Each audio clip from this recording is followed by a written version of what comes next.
만나 뵙게 돼서 너무 반갑습니다. 감사합니다.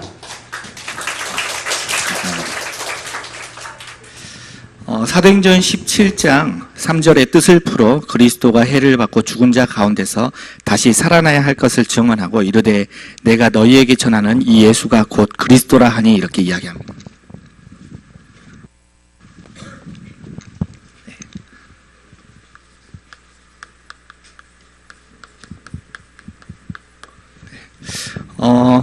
결국엔 우리가 오늘을 하는 이유는 이게 다락방 전도운동이 여기서부터 시작되었기 때문에 그래요.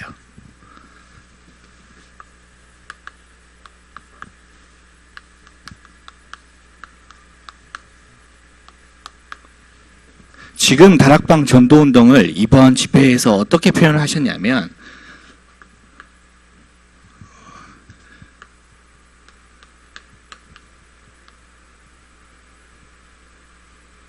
CVDIP 이렇게 표현하셨죠.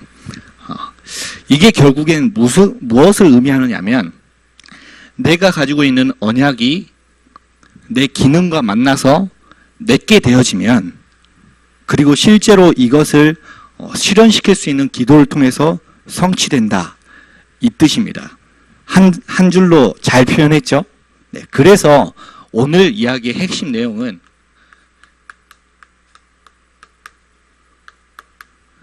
개인화입니다.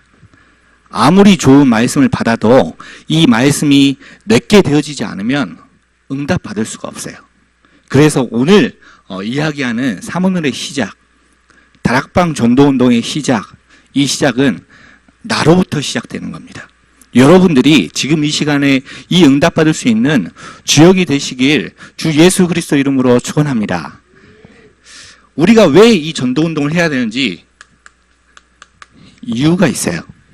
단순히 그냥 우리가 다락방 하는 교회에 있으니까 세계복음화의 대여에 있으니까 그런 정도로 시작을 하면 하나님께서 그 사람을 통해서 응답을 주실 수가 없으세요.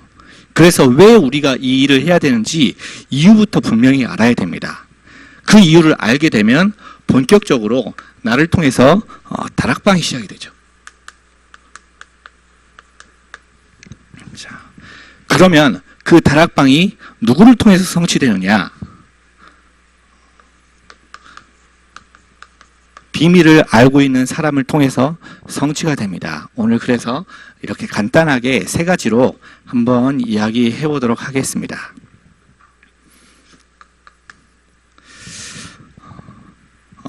만약에 이 흐름을 모르는 상태로 시작을 하면 어떻게 되느냐면 분명히 반드시 문제가 와요.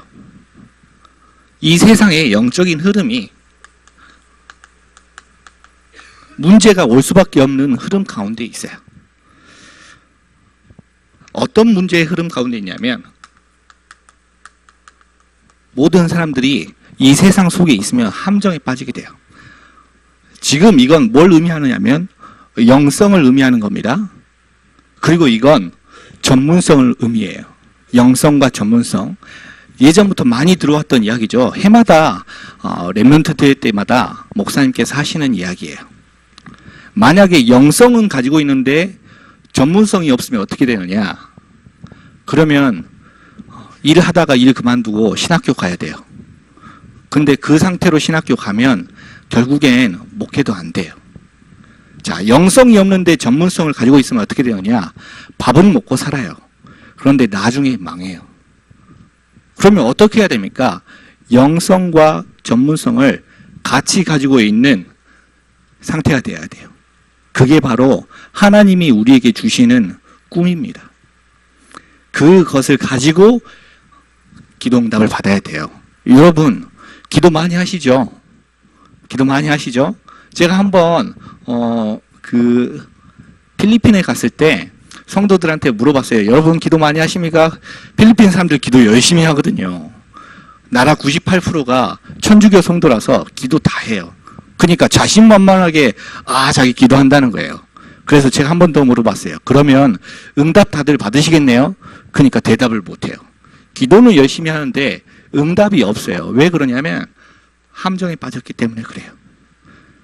기도는 많이 하는데 많이 한다고 기도 응답 받으면 그러면 저 다른 종교, 남녀 호랑개교 기도 하루에 3번씩 3,000번을 해야 돼요. 대단하죠? 그 3,000번씩 하는 기도를 3번을 해야 된다니까요. 그러면 그 사람들 응답 다 받아야죠? 그렇지 않아요.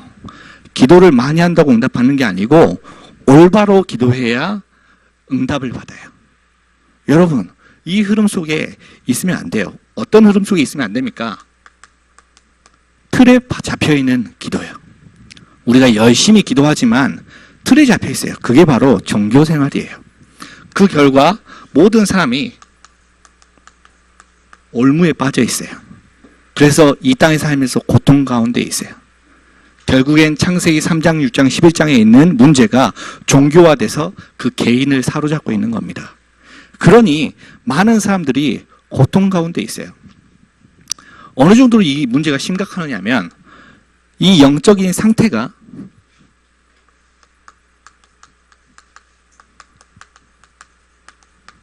완전히 무너져 있어요. 영적 상태가 전부 다 외로워요. 세상에 나 혼자만 있는 것 같아요. 영적 상태가 응답이 계속 안 오니까 계속해서 기다려야 돼요. 이 영적 상태가 하는 일마다 풀리지 않으니까 너무 답답해요. 그리고 하는 일마다 계속해서 문제가 와요. 하나님께서 분명히 나를 부르신 게 맞는 것 같은데 문제가 해결되지 않아요. 분명히 하나님께서 나와 함께 하시는 것 같은데 나를 바라보면 연약해요.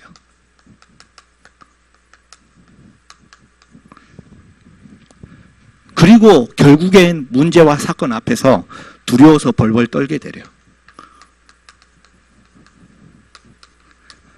마지막에 그 문제와 사건 앞에 죽음의 위기 가운데 괴로움을 당해요. 지금 이건 불신자들의 상태를 이야기하는 게 아니에요. 불신자들의 상태를 이야기하는 게 아니고 우리 신앙생활하고 있는 렘넌트들 7명의 상태를 이야기한 겁니다. 요셉. 가정 가운데 분명히 하나님께서 렘넌트로 불러주셨는데 형들로부터 외면을 당해요. 외로움. 모세. 나이가 40이 되는데도 역사가 일어나지 않아요. 나이가 80이 되는데도 역사가 일어나지 않아요. 답이 없어요. 그냥 무한정 계속 기다려요. 사무엘. 얼마나 답답한지 교회에 가도 하나님의 말씀이 없어요. 여호와의 말씀이 이상이 희귀해졌어요. 다윗. 인생의 절반 이상을 자기 장인어른인 사울 왕으로부터 쫓김 당했어요. 엘리야.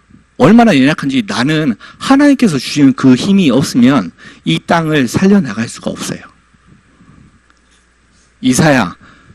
죽음 가운데 앞에 서 있어요. 바울. 사람들이 자기를 이단 중에 괴수라고 손가락질해요. 자기는 분명 하나님께서 언약을 받았는데 자기 형편을 보니까 감옥에 갇혀 있어요. 이게 바로 우리의 영적 상태예요. 멀리 있는 불신자들의 영적 상태를 이야기한 게 아니고 지금 우리의 영적 상태, 이 상태를 가지고는 절대로 바벨론과 로마를 살리러 갈 수가 없어요. 맞죠? 자, 그럼 어떻게 하면 살릴 수 있습니까?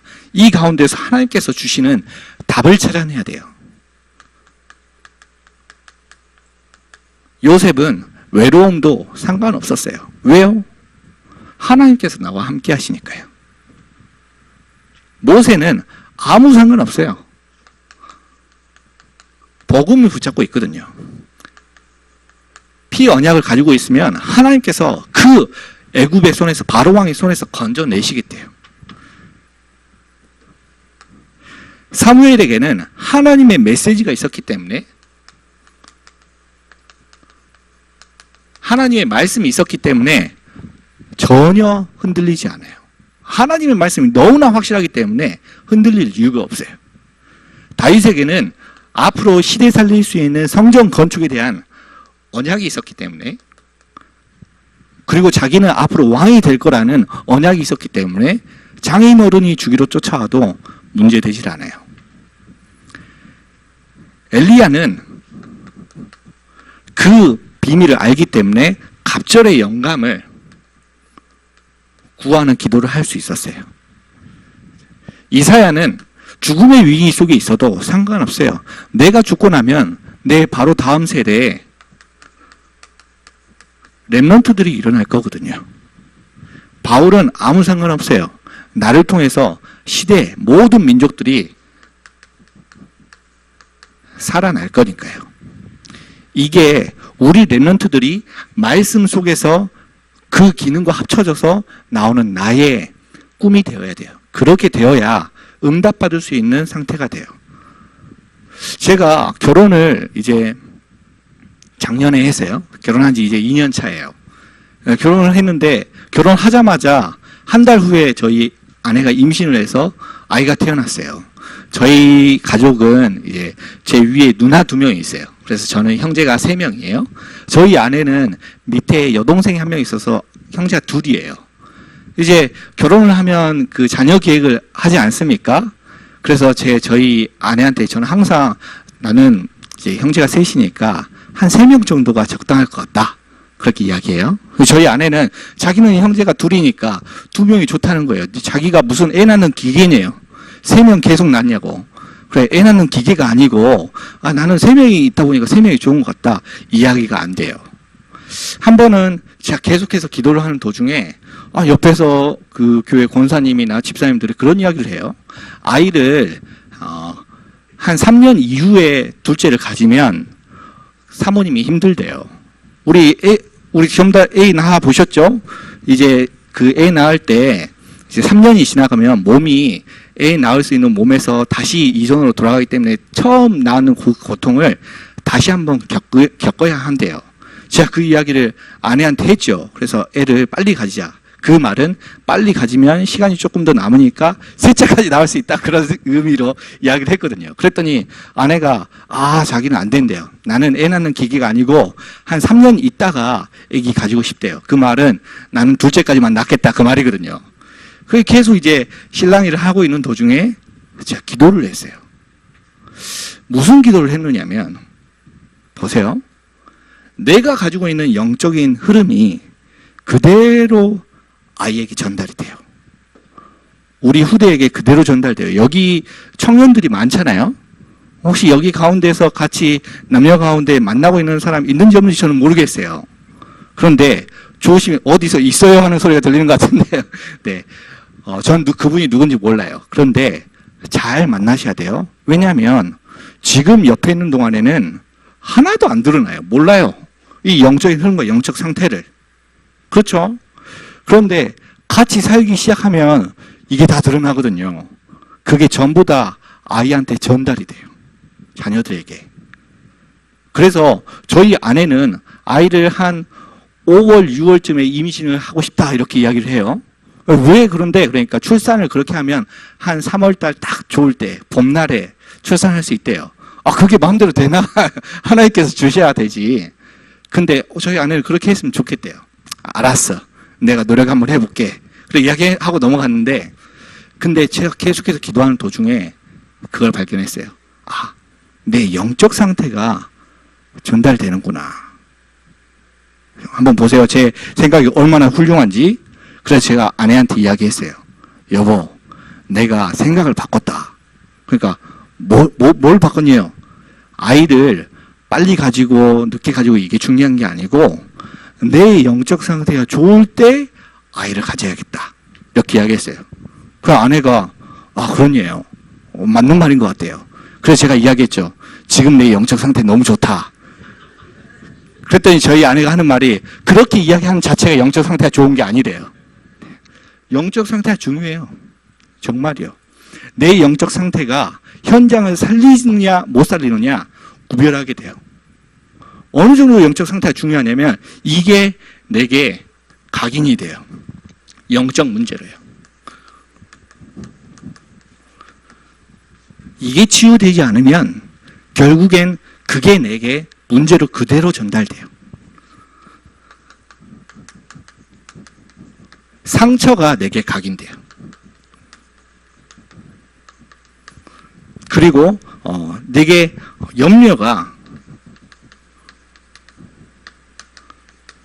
뿌리 내려져요. 그리고 원망이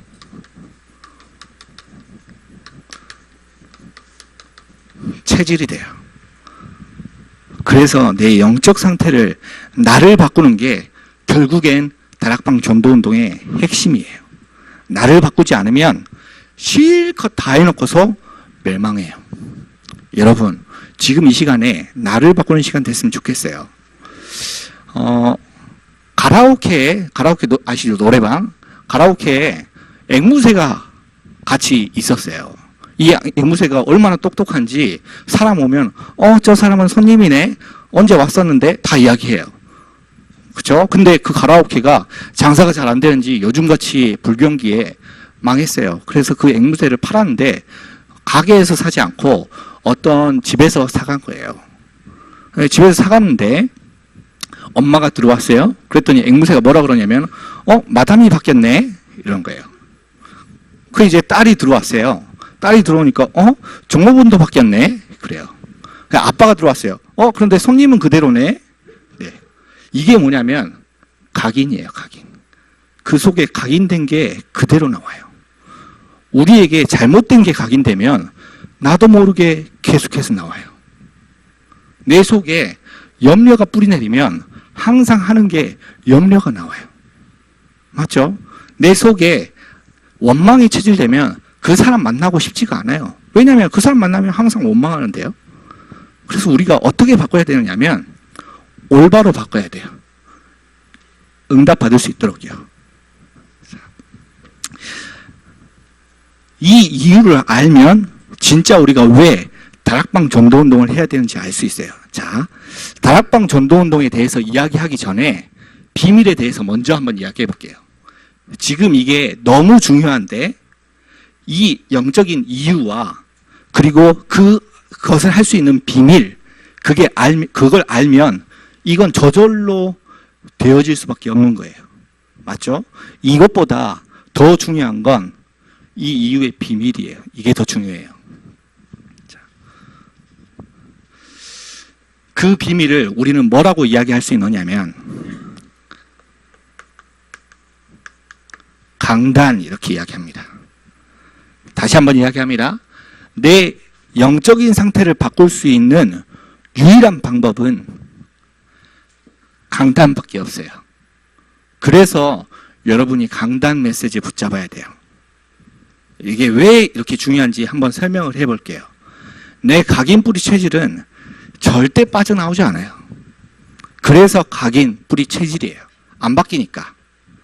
그런데 그 각인 뿌리 체질을 바꿀 수 있는 방법이 한 가지 있어요. 그게 뭡니까? 새로운 것으로 각인시키면 돼요. 맞죠? 새로운 것으로 뿌리내면 돼요. 새로운 것으로 체질되면 돼요. 여러분, 학교 다니면서 혹시 군생활 해보신 분 다 아시죠? 군대 가면 잡초 뽑아야 되거든요. 잡초 뽑으면 그 한 달 있으면 또 나요. 잡초 한번 뽑아보셨어요? 우리 젊은 아가씨들은 모를 수도 있어요. 잡초 뽑으면 그 자리에 또 잡초 나요. 그럼 어떻게 하면 그 잡초 없앨 수 있느냐? 거기에다가 제초제 뿌리면 그래도 나요. 계절 바뀌면. 맞죠? 흙을 갈아엎어도 나요. 시간 지나면. 안 나게 할 수 있는 방법이 뭐냐? 거기에다가 다른 걸 심으면 돼요. 그러면 잡초가 안 나요. 그렇죠? 그래서 우리에게 이 염려, 상처, 원망, 그걸 새롭게 바꾸기 위해서 뭘 집어넣어야 되느냐? 하나님 주신 말씀을 집어넣어야 돼요. 말씀을 집어넣으면 바뀌어요. 그래서 그게 비밀이에요. 왜 비밀이냐? 비밀은 아는 사람들은 다 아는데 모르는 사람들은 영 모르거든요. 그래서 저 사람들은 무식하다 싶을 정도로 말씀을 붙잡네 이렇게 이야기해요. 근데 그게 구원받은 우리에게는 능력인데요.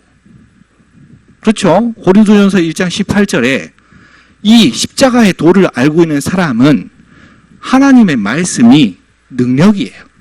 구원 못 받은 사람에게는 미련하게 보이는데 그 비밀이 뭐냐면 강단이에요.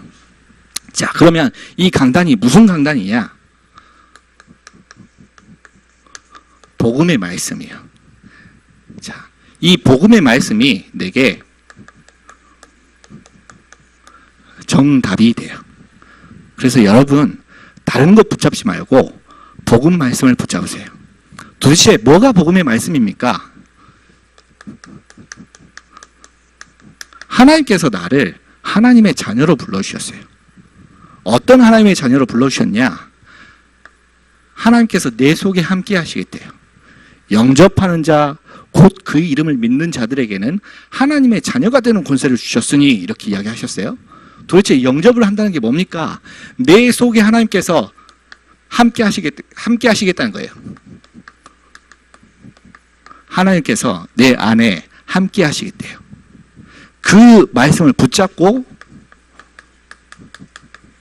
기도하는 거예요.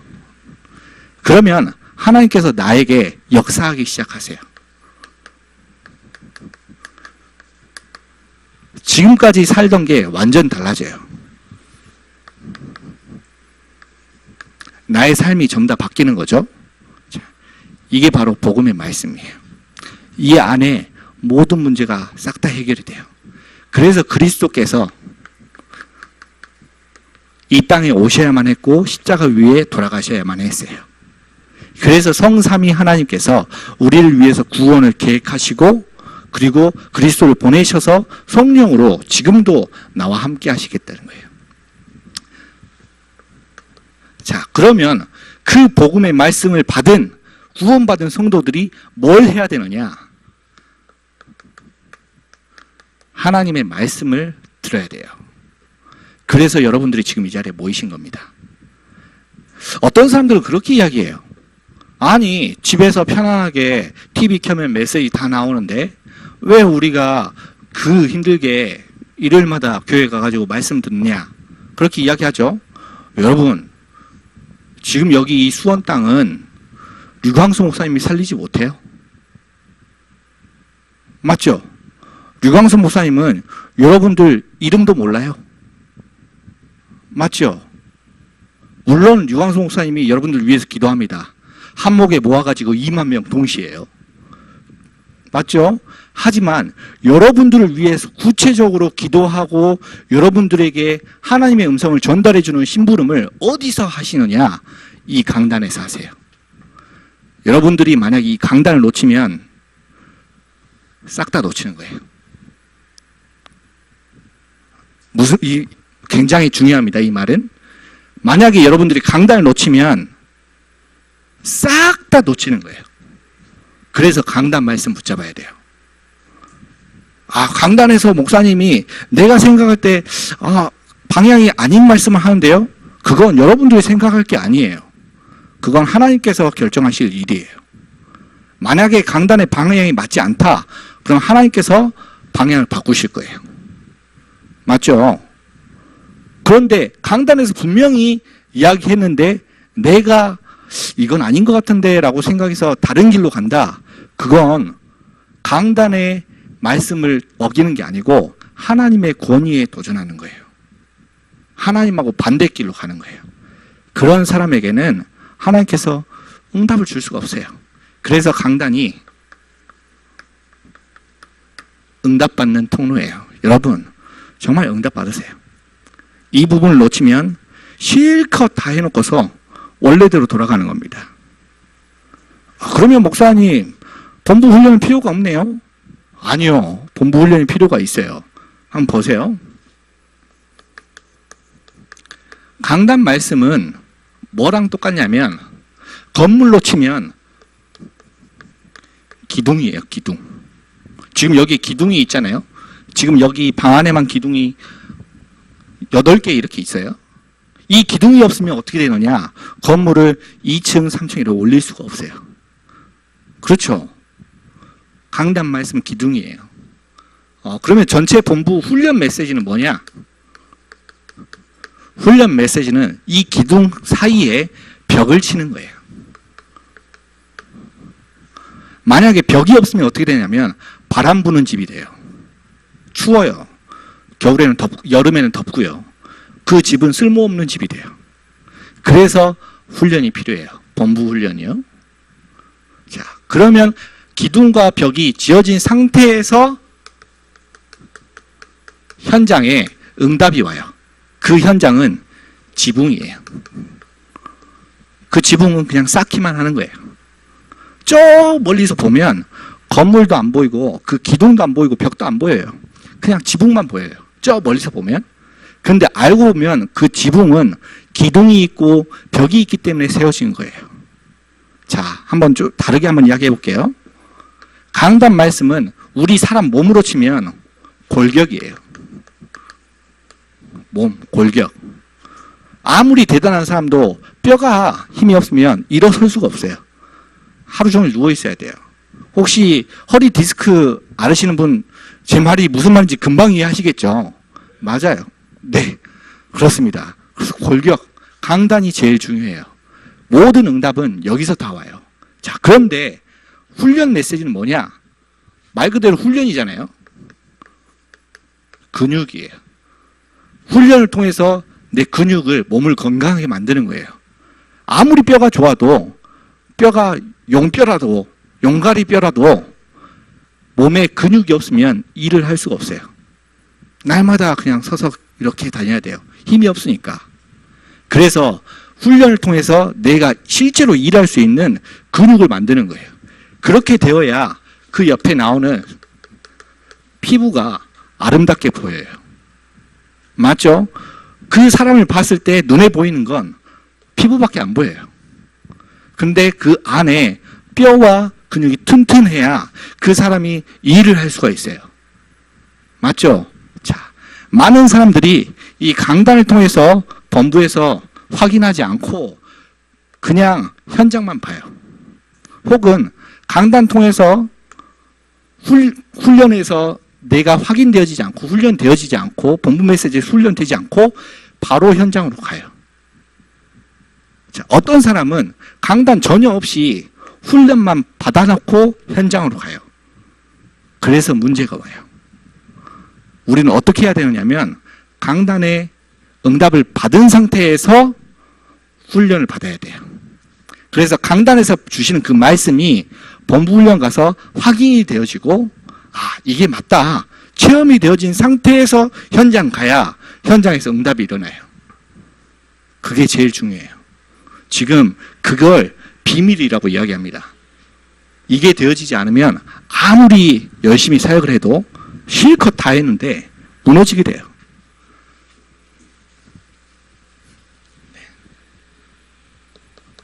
자, 이게 얼마나 중요하냐면 그것이 되어져야 문제, 사건, 사람 통해서 답이 와요.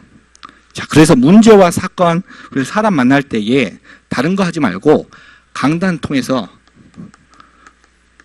질문을 해요. 말씀 통해서. 그러면 그 질문에 하나님께서 기가 막히게 정확하게 답을 주세요. 자, 아모스 3장 7절에 하나님께서는 그 종에게 말씀을 통해서 답을 주지 아니하신 적이 한 번도 없어요.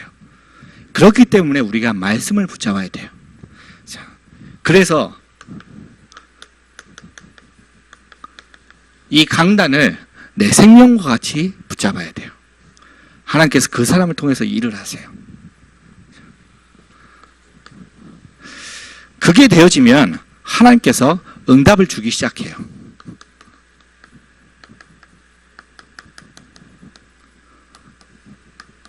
나의 오늘을 발견할 수 있어요. 그게 바로 내가 실제로 받을 수 있는 응답이에요.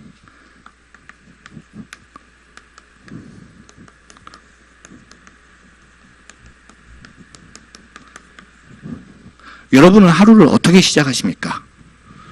하루를 말씀 가지고 시작해요. 어떤 사람은 이렇게 이야기해요. 제가 말씀 가지고 시작하는데 맨 처음에 이게 무슨 말인지 모르겠어요. 그래서 목사님한테 물어봤어요. 목사님, 교회에서 사모를 하라고 하는데 어떻게 해야 되는지 모르겠어요. 그랬더니 목사님 뭐라고 하느냐면 연필로 하래요. 예? 연필로요? 네, 사모를 연필로 하래요. 그게 도대체 무슨 말이에요? 제가 그래서 그 말이 무슨 말인지 몰라서 다시 한번 목사님께 갔어요. 목사님, 제가 오늘의 말씀, 오늘의 기도, 오늘의 전도 이렇게 이야기를 들었는데 어떻게 하는지 모르겠어요. 그랬더니 목사님이 볼펜으로 하래요. 그러면 무슨 말이에요? 볼펜으로 하라니요? 제가 그때서 눈치챘어요. 사모늘은 쉽게 하고 어렵게 하고 그것보다 더 중요한 건 하는 거예요. 시작하면 돼요. 어떤 데서는 이렇게 이야기해요. 사모늘 기도 수첩 가지고 해야지. 하면 돼요. 기도 수첩으로. 어떤 데서는 이렇게 이야기해요. 사모늘 강단 가지고 해야지. 강단 가지고 하면 돼요. 문제는 하면 돼요. 그렇죠? 근데 사람들이 안 해요. 왜요? 이게 없기 때문에 안 해요. 그게 뭡니까? 말씀이에요. 이 말씀이 내게 확인되어지지 않기 때문에, 이 오늘의 말씀이 내게 확인되어지지 않기 때문에 하고 싶어도 할 수 있는 힘이 없어요. 정말 사모늘에 응답받고 싶으면 목사님께 찾아가요. 목사님, 제가 진짜 말씀 속에서 응답받고 싶어요. 어떻게 하면 됩니까? 그러면 목사님이 귀찮아서 그냥 보낼 거예요. 그냥 하면 되지. 그래도 계속 찾아가요. 언제까지요? 되어질 때까지요. 그러면 목사님께서 여러분들 제대로 응답받을 수 있도록 도와주실 거예요. 맞죠? 어떤 데서는 이렇게 이야기해요. 저희 교회에서는 어떻게 사모를 하느냐면, 옛날에 이제 기도 수첩 가지고 사모를 2시간씩 했었어요. 저도. 근데 그렇게 하다 보니까 영적으로 갈급할 때는 그게 되어지는데, 이게 계속 하다 보면 영적 문제가 치유가 되거든요. 치유되니까 못 하겠는 거 있죠. 2시간씩. 그래서 목사님께 여쭤보니까 나중에 알려주셨어요. 간단하게 사모를 하래요. 새 가족이 교회에 와서도 할 수 있을 정도로 간단하게 해보래요. 그래서 간단하게 해봤어요. 그랬더니 사모늘이 되어지는 거 있죠. 그런데 그게 끝이 아니었어요. 이 사모늘을 하다 보니까 맨 처음에 교회에서 지도하는 방법대로 하다 보니까 나중엔 이게 발전이 됐어요. 그래서 4개 나왔어요. 지금은 제 방식대로 사모를 해요. 저는 전에 원래 기도 수첩 가지고 하다가 메시지 노트, 따로 사모를 노트를 가지고 하다가 이 가지고 다니니까 매일 할 수가 없잖아요. 그래서 지금은 휴대폰에다가 해요. 왜냐면 24시간 가지고 다니는 게 휴대폰이니까. 그렇게 하기 시작했어요. 마찬가지로 내가 할 수 있는 사모늘을 발전시키면 돼요. 교회의 방법대로, 교회에 알려주시는 지도하시는 방법대로 하시다 보면 나의 말씀이 나와요. 그거 붙잡고 기도하는 거예요. 맞죠? 그러면 하나님께서 오늘 내가 응답받을 수 있는 방향을 하나님께서 보여주세요. 자, 이렇게 되어져야 실제로 하나님께서 원하시는 다락방 전도 운동이 일어나요. 다락방. 자, 어떻게 하면 다락방 전도가 되어지느냐? 시스템을 이해하면 돼요. 다락방 전도 운동을 하려면 시스템만 이해하면 돼요. 자, 이 시스템은 뭐랑 같냐면 구조랑 같아요. 구조. 그래서 보통 우리가 호텔이나 건물 들어가면 그 건물 입구나 한쪽 곁에 비상 통로를 그림을 항상 붙여놔요. 법으로 그렇게 할 수밖에 없게 만들어놨어요. 유사시에 비상구가 어디 있는지 알려주는 거죠. 구조를 알고 있으면 금방 갈 수 있어요. 그런데 구조를 모르기 때문에 가지를 못하는 거예요. 자, 그래서 지금은 구조를 이야기하는 겁니다. 구조. 이 구조보다 더 중요한 건 왜 비상구를 탈출을 해야 되는지, 그 비상구를 탈출하는 방법이 뭔지 더 중요해요. 이 구조는 간단하게 알고 있으면 돼요. 자,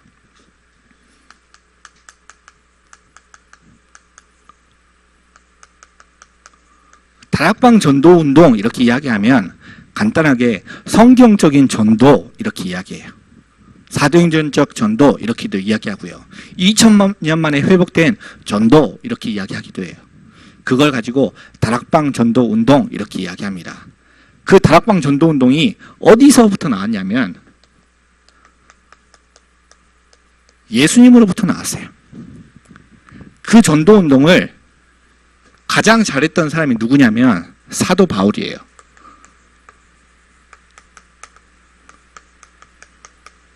초대교회 전도. 이걸 사도 바울이 가장 제대로 이해했어요. 자, 그러면 우리는 뭘 하려고 하느냐? 이것 가지고 전도하려고요.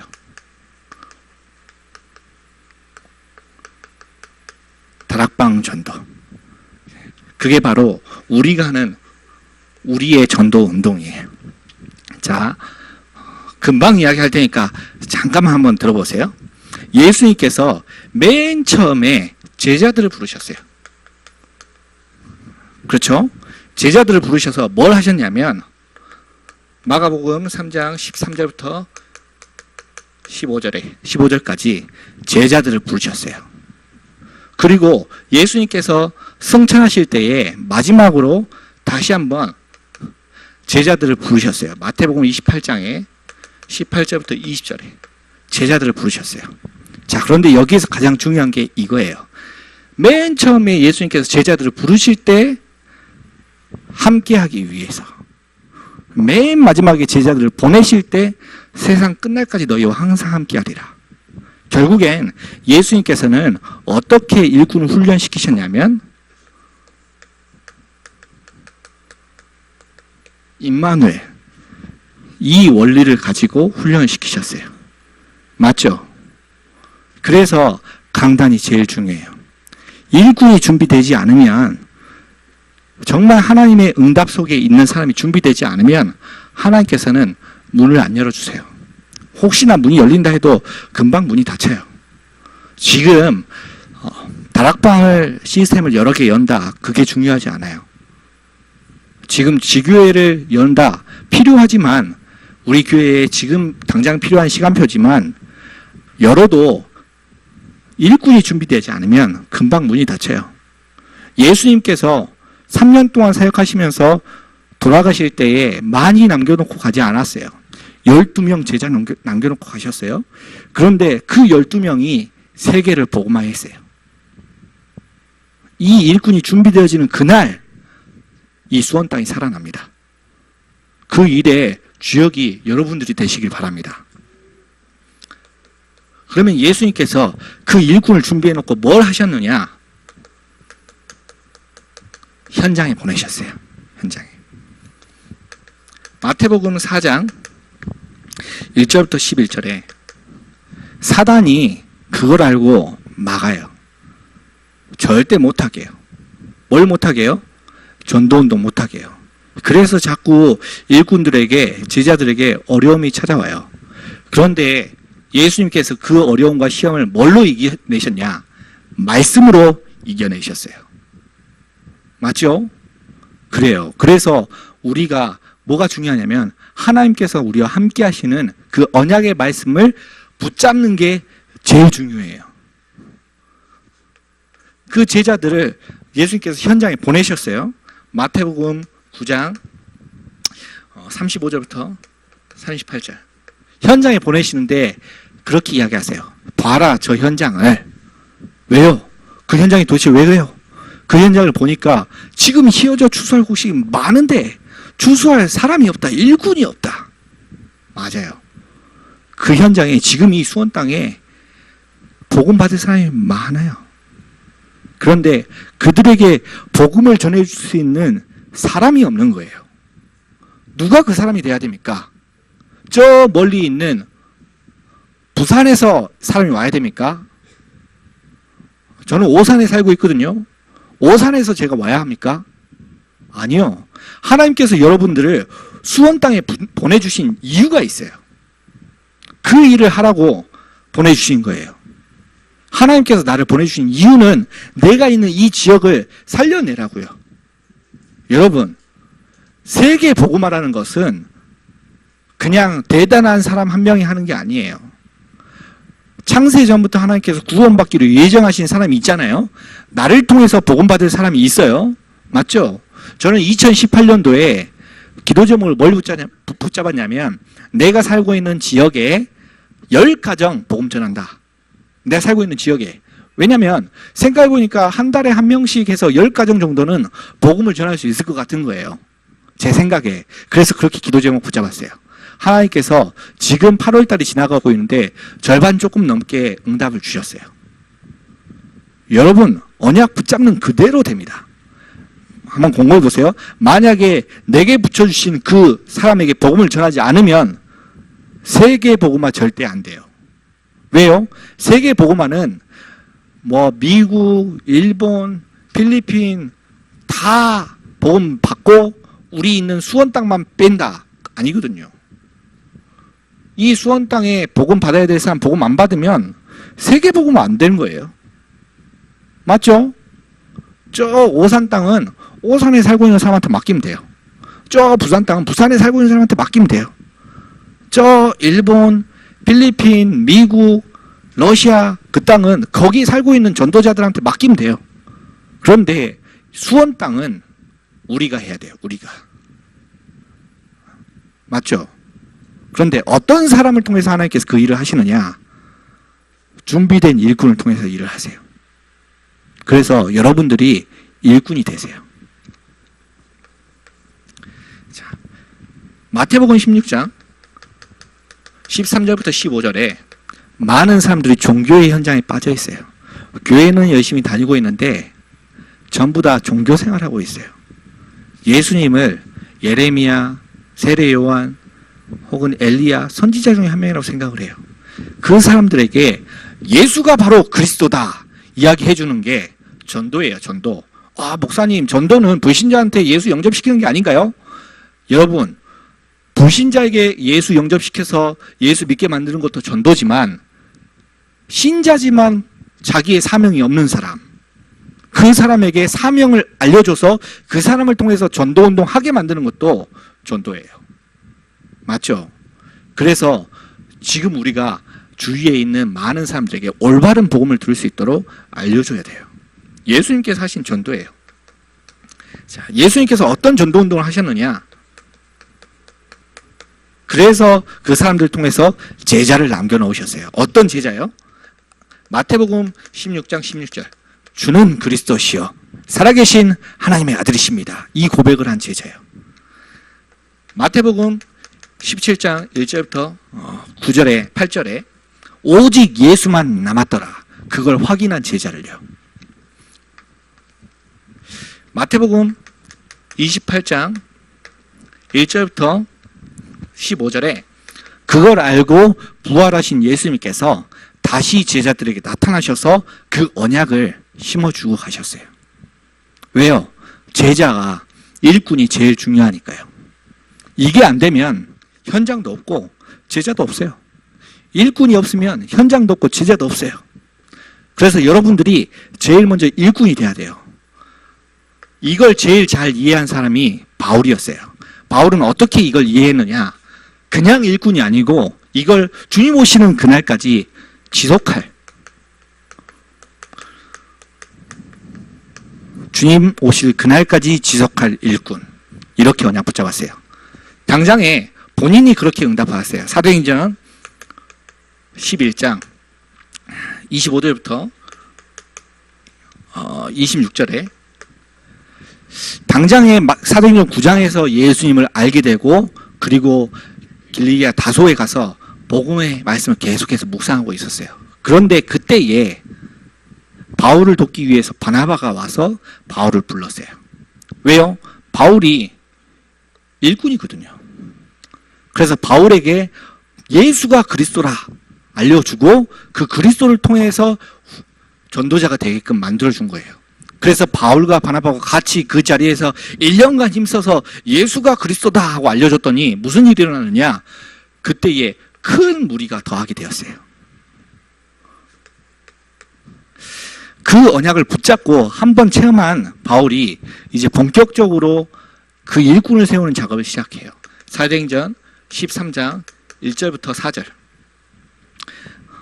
거기에 전도운동할 수 있는 사람들이 모이기 시작해요. 일꾼을 세운 거죠. 5명이 한 팀이 돼서 전도운동 시작을 했어요. 그리고 나중에 계속 이것을 통해서 전도운동이란 하나님께서 실제로 전도운동하기 위해서 팀이 모이는 게 중요하구나. 일꾼이 모이는 게 중요하구나. 지속할 사람이 중요하구나. 이걸 발견하고 나서 사도행전 16장 16절부터 11절부터 16절에 지속할 사람을 찾았어요. 이 사람이 누구냐? 디모데, 실라, 누가입니다. 본인이 계속해서 훈련 받으면서 체험을 했어요.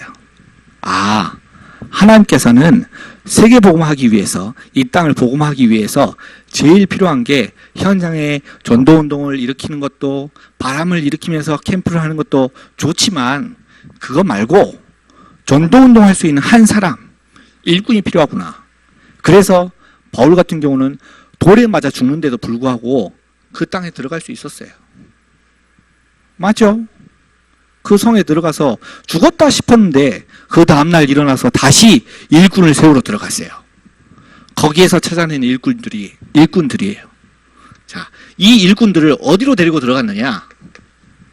지속할 현장이에요.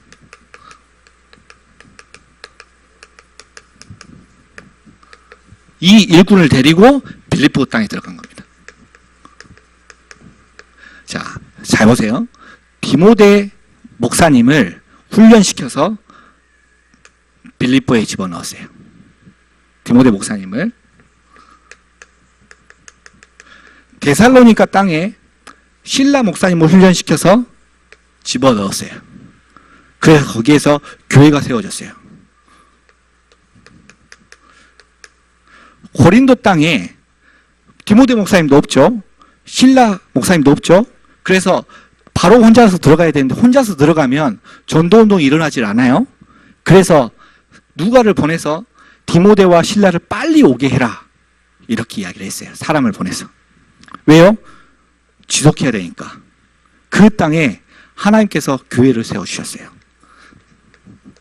자, 어떤 교회를 세워주셨습니까? 지속할 제자요.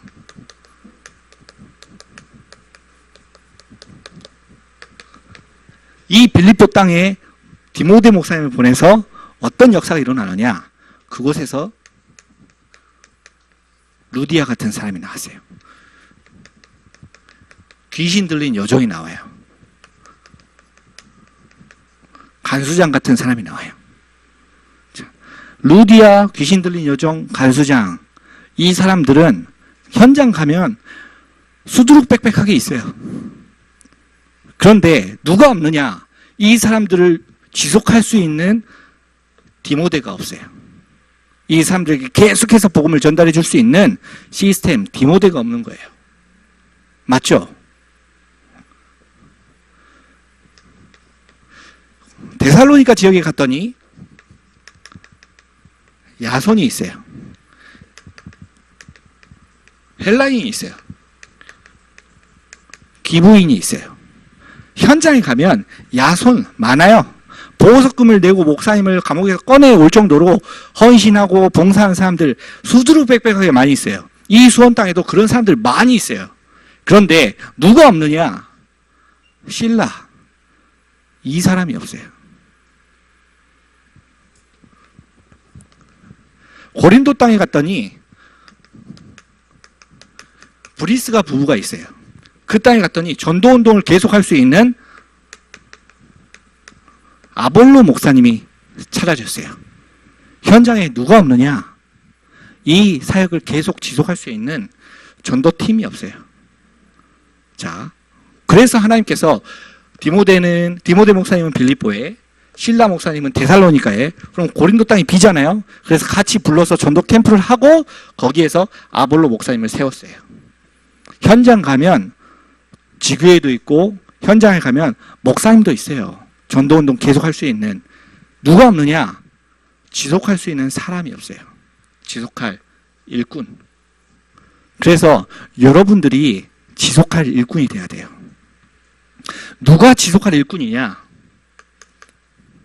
지속할 일꾼은 개인이 답을 얻은 사람이 지속할 수 있어요. 자, 메시지가 지금 계속해서 이어집니다. 예수님께서 하신 전도운동이 일꾼 세우는 전도운동이었어요. 그걸 성경 안에서 가장 제대로 깨달은 사람이 바울인데, 그래서 바울이 다른 거 한 게 아니고 지속할 일꾼을 세우는 작업을 했어요. 그래서 2000년 만에 성경적인 전도운동이 회복된 단체가 나왔는데, 그 단체가 다락방 단체예요. 바로 우리들입니다. 그래서 우리가 집중적으로 전도하는 방향이 뭐냐? 이 지속할 수 있는 사람을 키우는 일을 하는 거예요. 개인화. 자, 그럼 개인화는 뭡니까? 말씀을 통해서 응답받게 만들어주는 거예요. 이 말씀은 반드시 성취가 돼요. 맞죠? 어떻게 말씀이 성취되느냐? 하나님의 언약이 나의 기능과 만나질 때 하나님께서 주신 꿈이 생겨요. 맞습니까? 이게 바로 말씀이에요. 그러면 이 말씀 붙잡고 기도할 수 있어요. 이미지. 기도할 때에 그 기도가 응답이 돼요.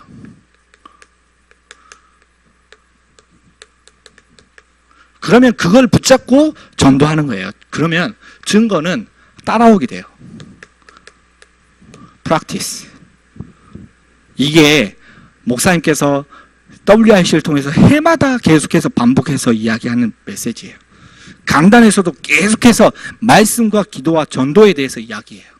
현장에서도 말씀과 기도와 전도 따라서 역사가 일어나요. 다른 게 되어지면 안 돼요. 그 사람이 열심히 인성을 준비하고, 그 사람이 열심히 기능을 준비하고, 좋은 일인데 그거 가지고는 세상을 살릴 수 없어요. 왜요? 세상에 있는 문제는 그런 문제가 아니고 영적인 문제거든요. 이 영적인 문제는 영적인 답을 가지고 있는 사람만이 해결해 줄 수 있어요. 그래서 우리는 뭘 가지고 있어야 되느냐면 이 영적인 답을 가지고 있어야 돼요. 이걸 가지고 뭐라고 이야기하느냐? 삶, 오늘 이렇게 이야기합니다. 그래서 여러분 다른 거 하지 마시고 말씀 붙잡고, 주님께서 주시는, 나에게 주시는 우리 교회의 강단 말씀 붙잡고 응답받는 사모들을 시작하세요. 그러면 여러분들을 하나님께서 전도할 수 있는 제자로 세우시면 일꾼으로요. 자, 그래서 예수님께서 가신 그 현장을 바울이 확인한 거예요. 지속할 현장으로. 그 지속할 현장이 우리에게는 지속할 현장화 되어지는 겁니다. 다른 걸 하는 게 아니고 현장에서 응답받는 준비를 하는 거죠. 자, 그래서 전도할 수 있는 장을 여는 거예요. 이 장이 바로 다락방입니다. 다락방 문 여는 게 중요하지 않죠, 그러면? 맞죠? 현장에서 다락방 5명, 6명이서 같이 모여서 말씀 나누고 그걸 통해서 전도가 되고 중요한 건데, 더 중요한 건 누가 그걸 하느냐예요. 맞죠? 그 장에서 전도할 수 있는 문을 계속 열어주는 겁니다. 그 같이 회원 참석하는 사람들에게 사람을 붙여서 그 사람을 통해서 전도가 계속해서 일어나는 거죠. 맞죠? 알고 보니까 그게 전부 다 밭이에요. 다락방 안에, 우리 교회 성도들 안에 전도운동의 밭이 다 있어요. 예수님께서 이야기하신, 보라, 추수할 곡식이 많은데 추수할 일꾼이 없다 하신 그 밭이 어디냐면 교회 안에 있어요. 새가족 가운데, 우리 계층 가운데, 청년들 가운데. 청년들 토요일 날 뭐 해요? 교회 옵니다. 교회 오죠. 교회 안 오는 날은 뭐 해요? 친구들만 하잖아요.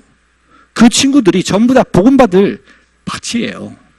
우리 중고등학생 평일날 뭐 합니까? 평일날 기도 수첩 하는데요. 물론 기도 수첩 하는데 평일날 학교 가잖아요. 그렇죠? 그 학교 가는 그 현장이 전도운동 할 수 있는 밭입니다. 그런데 밭은 무궁무진하게 많은데, 지금 여기 보세요. 얼마나 많아요, 밭이? 근데 밭은 많은데 그 밭을 지속할 일꾼이 없어요. 그래서 여러분들이 그 밭을 지속할 일꾼이 돼요.